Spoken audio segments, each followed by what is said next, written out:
Hello ma'am. अरे तलहा, आप यहाँ?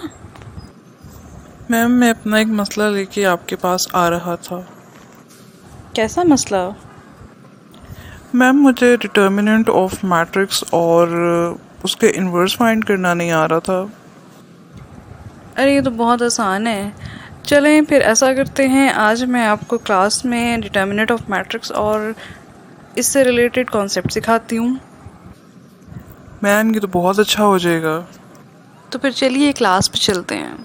Welcome to drive the math. आज हम एक्सरसाइज 1.5 स्टार्ट करने वाले हैं। इसमें प्रीवियस कॉन्सेप्ट से थोड़े से हट के कॉन्सेप्ट हैं, लेकिन उन्हीं की कॉन्टिन्यूशन में। आपको आइडिया तो हो चुका होगा कि आज हमने करना क्या है। जी, हम सबसे पहले डिटर्मिनेंट ऑफ मैट्रिक्स को देखें। इसके साथ साथ हम ये देखेंगे कि कोई मैट्रिक्स सिंगुलर है या नॉन सिंगुलर है, और फिर हम उसके मल्टीप्लिकेटिव इन्वर्स फाइंड करेंगे और ये देखेंगे कि इन्वर्स कैसे फाइंड किया जाता है। आज के लेक्चर में हमारी एक्सरसाइज 1.5 के क्वेश्चन नंबर 1, 2, 3 और 5 को हम कवर करेंगे। अब हम देखते हैं डिटर्मिनेंट ऑफ मैट्रिक्स कैसे फाइंड करता है। सबसे पहले मैं ये बताती जाऊँ, इस एक्सरसाइज में हमने जितने भी मैट्रिक्स को देखना है वो 2x2 के मैट्रिक्स होंगे। शॉर्ट सी एक ट्रिक बताती हूँ। प्रीवियस किसी एक्सरसाइज में डायगोनल पढ़े थे ना जी, तो यहाँ पे हमने दो डायगोनल्स देखने हैं, left diagonal and right diagonal. और उसके बाद क्या करना है, उन दोनों का प्रोडक्ट लेना है, यानी कि लेफ़्ट डायगोनल के दोनों एंट्रीज़ का और राइट डायगोनल की दोनों एंट्रीज़ का प्रोडक्ट लेने के बाद फिर क्या करना है, फिर हमने सब्ट्रैक्ट करना है। किसको? उन दोनों की प्रोडक्ट्स को भाई। अच्छा जी, अब सब्ट्रैक्ट कर लिया। सब्ट्रैक्ट करने के बाद हमारे पास जो आंसर आएगा वो या तो ज़ीरो होगा या कोई सा भी डिजिट होगा। अब अगर वो ज़ीरो आ गया है तो हम कह देंगे कि ये सिंगुलर है, और अगर वो अदर देन ज़ीरो कोई नंबर आया, चाहे नेगेटिव है चाहे पॉजिटिव है, तो हम कहेंगे कि ये नॉन सिंगुलर है। Got the point? अब आदत से मजबूर मैंने फिर से एक एग्जांपल ले ली। जी, मैंने एक मैट्रिक्स ले लिया ए का। अच्छा, जब डिटर्मिनेंट लेना है ना तो उसकी ब्रैकेट्स में भी फ़र्क आ जाएगा। ये बिल्कुल स्ट्रेट लाइंस यानी एब्सलूट की तरह यहाँ पे लाइंस लगेंगी। सिंपल मैंने डायगोनल की इंडिकेशन की है और नीचे यहाँ पे प्रोडक्ट उसका लिखा है। जी, 2 को 3 से मल्टीप्लाई किया, ये लेफ्ट डायगोनल है, और 1 को 6 से मल्टीप्लाई किया, ये राइट डायगोनल है। दोनों की प्रोडक्ट का आंसर 6 और 6 आया है। अब 6 और 6 को माइनस कर दे तो 0 आ जाएगा। इसका मतलब है कि ये सिंगुलर मैट्रिक्स है। बिल्कुल सेम इसी तरह से एक बी का मैट्रिक्स लिया और उसको भी मैंने डिटर्मिनेंट लिया, उसकी भी डायगोनल इंडिकेशन की और राइट डायगोनल और लेफ्ट डायगोनल को प्रोडक्ट की फॉर्म में लिखा, 3 मल्टीप्लाई बाई 2 और 1 मल्टीप्लाई बाई -4। तो यहाँ देखें 6 + 4 आने पे वो 10 हो गया। अब ये अदर देन 0 है तो हम इसको कहेंगे कि नॉन सिंगुलर है। और ये आ गए हम अपने क्वेश्चन नंबर 1 पे। क्वेश्चन नंबर 1 में हमने डिटर्मिनेंट फाइंड करना है। मैंने आपको 2 एग्जाम्पल करके दिखाई हैं। अब ये आपके लिए कोई मुश्किल तो नहीं होगा। तो स्टूडेंट, आपने ये खुद से करने हैं और फिर मुझसे चेक करवा लेने। इस क्वेश्चन में एक बात का ख्याल रखिएगा कि उसने सिर्फ आपको डिटर्मिनेंट फाइंड करने का कहा है, ये नहीं पूछा कि कोई नॉन सिंगुलर है या कौन सा सिंगुलर। सिंगुलर और नॉन सिंगुलर आपने इस क्वेश्चन में बताने। जी, क्वेश्चन नंबर 2 में बताना है। क्वेश्चन नंबर 2 में भी आप पहले डिटर्मिनेंट फाइंड करेंगे और फिर अकॉर्डिंगली आप देख के बताएंगे सिंगुलर और नॉन सिंगुलर कौन सा है। नाउ अब हम क्वेश्चन नंबर 3 को देखते हैं। इसमें सिंपल मल्टीप्लिकेटिव इन्वर्स फाइंड करना है। अच्छा, इतना भी सिंपल नहीं है, चले देख ही लेते हैं क्या करना है। सबसे पहले हमने देखना है कि जो मैट्रिक्स दिया हुआ है वो नॉन सिंगुलर है, और ये आपको पता है कि हमने डिटर्मिनेंट फाइंड करना है।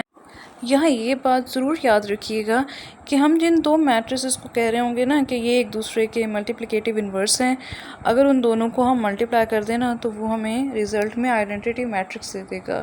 जैसे कि यहाँ पे ए बी और बी ए को मल्टीप्लाई करने पे आइडेंटिटी है। ये रिज़ल्ट आप लोगों ने याद रखना है। इसको एक्सप्लेन कर देती हूँ कि किस तरीके से ये मल्टीप्लिकेटिव आइडेंटिटी होगा।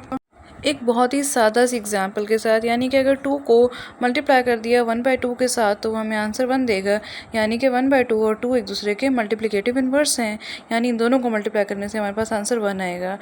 इसी तरीके से अगर मैट्रिसेस की फॉर्म में देखा जाए तो किसी ए मैट्रिक्स को अगर उसके इन्वर्स से मल्टीप्लाई कर दिया जाए तो वो हमें आइडेंटिटी मैट्रिक्स देगा। अब यहाँ इन्वर्स जो है वो हमारे पास 1/a है, ए इन्वर्स का फार्मूला देख लेते हैं। ये फार्मूला आप लोगों ने याद रखना है और जब भी हमें इन्वर्स फाइंड करने को कहा जाएगा तो इसी फार्मूले से हम सॉल्व कर सकते हैं उसको इजीली। तो A inverse is equals to adjoint of A divided by determinant of A. Hopefully ये फार्मूला आप लोगों को समझ आ गया होगा। चले मैं बताती चलूँ कि ये एडजॉइंट क्या है और इसको कैसे फाइंड करना है, क्योंकि अगर एडजॉइंट नहीं आता होगा तो फिर ये फार्मूला भी आपके लिए बेकार हो जाएगा। चलें फिर से रिकॉल करते हैं डायगनल्स को। अच्छा, इसमें अब डायगनल्स का क्या काम है, मैं छोटी सी बात बताती चलूँ कि ये जो लेफ़्ट वाला डायगनल है ना, इसमें जो एंट्रीज़ होंगी इनकी हमने जगह को बदल देना है, और जो ये राइट वाला है इसमें हमने साइन को बदल देना है, यानी नेगेटिव को पॉजिटिव और पॉजिटिव को नेगेटिव। जब परेशान नहीं हो एग्जाम्पल के साथ करने वाली, मैंने एक मैट्रिक्स ले लिया है सी की एंट्रीज़ हैं -2, -1, 4 एंड 3। अब एडजॉइंट भी हमारा मैट्रिक्स की फॉर्म में ही होगा। और अब देखें आप, लेफ़्ट डायगनल में -2 और 3 जो था उसको मैंने रिप्लेस कर दिया, यानी अब 3 ऊपर आ गया और -2 नीचे आ गया। इस जगह की अदली बदली के साथ मैंने राइट डायगनल के साथ भी कुछ किया है जी, मैंने उसके साइंस को चेंज कर दिया है। 4 के साथ माइनस आ गया और 1 का नेगेटिव ख़त्म हो गया। अब एक एग्जांपल देखते हैं छोटी सी। एक मैट्रिक्स लिया बी का और मैंने बी इन्वर्स का फार्मूला लिख दिया। बी इन्वर्स का फार्मूला बना adjoint of B divided by B determinant. अच्छा, आपने अब ये चीज़ याद रखनी है कि जो भी मैट्रिक्स का नाम होगा एडजॉइंट के साथ भी वही नाम आएगा और डिटर्मिनेंट के साथ भी। तो अकॉर्डिंग टू द रूल हमने सबसे पहले डिटर्मिनेंट फाइंड किया और चेक किया कि क्या सिंगुलर है या नॉन सिंगुलर। अच्छा, जब सिंगुलर आ जाता है ना तो बड़ी तसल्ली हो जाती है कि क्वेश्चन वहीं पे ख़त्म हो गया, लेकिन जब नॉन सिंगुलर आ जाता है ना तो फिर क्वेश्चन को आगे सॉल्व करना ही पड़ता है। तो नॉन सिंगुलर आने पे मैंने इसका एडजॉइंट ऑफ बी ले लिया। एज़ यूजुअल जो लेफ़्ट डायगनल था उसकी प्लेस चेंज कर दी और जो राइट डायगनल था उनके साइन चेंज कर दिए, दोनों पॉजिटिव थे तो दोनों नेगेटिव हो गए। इसके बाद हमने बी इन्वर्स के फार्मूले में वैल्यूज़ को पुट करना है। अब याद रखिएगा कि जो बी डिटर्मिनेंट की वैल्यू है वो डिनोमिनेटर में है, तो मैंने 1/5 लिख दिए है। अब इस 1/5 को जो एडजॉइंट ऑफ बी था उसके हर एंट्रीज़ के साथ मल्टीप्लाई कर देना है, तो ये हमारे पास आंसर फ्रैक्शन की फॉर्म में आ जाएगा, यानी कि 2/5 -1/5 -3/5 एंड 4/5। तो इस तरीके से हमने इन्वर्स फाइंड कर लिया। लगते हाथ हम एक्सरसाइज के क्वेश्चन के भी किसी पार्ट को देख लेते हैं। सी मैंने लिया और सी इन्वर्स का फार्मूला लिखा adjoint of C divided by C determinant. अच्छा जी, अब डिटर्मिनेंट जब फाइंड किया तो मेरी खुशी की इंतहा ना रही कि वो ज़ीरो हो गया। इसी तरीके से आपको भी खुशी होती होगी ना, क्योंकि एंड पे हमने लिखना है कि सोल्यूशन डज नॉट एग्जिस्ट, यानी कि इसका इन्वर्स फाइंड नहीं हो सकता। क्वेश्चन नंबर 5 में हमने ये बताना है कि दो मैट्रिक्स जो दिए गए हैं वो क्या मल्टीप्लिकेटिव इन्वर्स हैं या नहीं है। तो हम यहाँ बेसिकली मैंने अपना आपके लिए दो मेथड किए हैं, आपको इसमें से जो मेथड इजी लगता है आप वो पिक कर सकते हैं। मेथड नंबर 1 में हमने ये करना है कि किसी एक मैट्रिक्स को सपोज कर लेना है कि वो ए है, फिर उसका हमने डिटर्मिनेंट लेना है, एडजॉइंट लेना है अगर वो नॉन सिंगुलर है, और ए इन्वर्स के फार्मूले में वैल्यूज़ को पुट करके देखना है कि क्या वो दूसरा मैट्रिक्स बन रहा है। ए इन्वर्स का जो मैट्रिक्स आया है वो हमारा एग्जैक्टली दूसरे उस मैट्रिक्स के बराबर है जिसको हमने कुछ भी नहीं किया था। और अभी थोड़ी देर पहले हमने पढ़ा था कि अगर ए को ए इन्वर्स से मल्टीप्लाई कर दिया जाए तो वो आइडेंटिटी मैट्रिक्स आ सकता है। तो डियर स्टूडेंट, ये दोनों तो मल्टीप्लिकेटिव इन्वर्स हैं। चलिए अब इसी क्वेश्चन का जो दूसरा मेथड मैं कह रही थी अब वो भी देख लेते हैं।